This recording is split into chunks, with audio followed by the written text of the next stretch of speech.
The one thing I want to leave you with, and it's a super dense topic, and I want to just sort of distill it down to something else that could keep you thinking about this difference between standards and boundaries. And this isn't the definitive, like we've got the market cornered on the only way that these things can be worked with. But we're talking about from the basis of our experience and application in the way that we create movement and change with people that we work with, right? So this is the feedback that we get from thinking of these concepts in these ways. Generally speaking, the idea of raising standards as opposed to enforcing boundaries.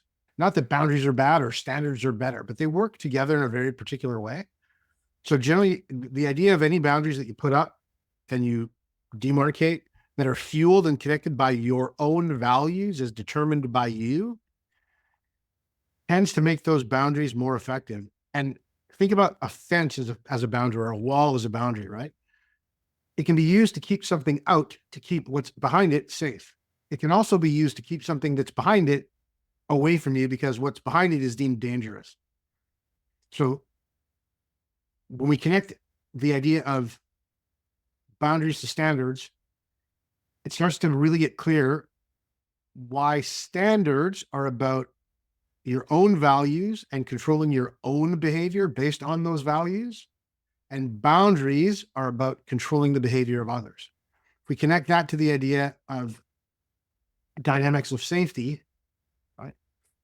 Even just explaining it, I'm sure you'll connect to the idea of which one sounds more exhausting.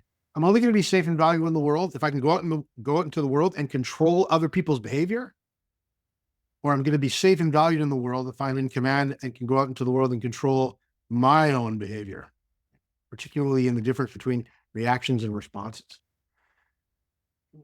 Like I said, we've spent whole days working on just those concepts with different teams and people that we work with.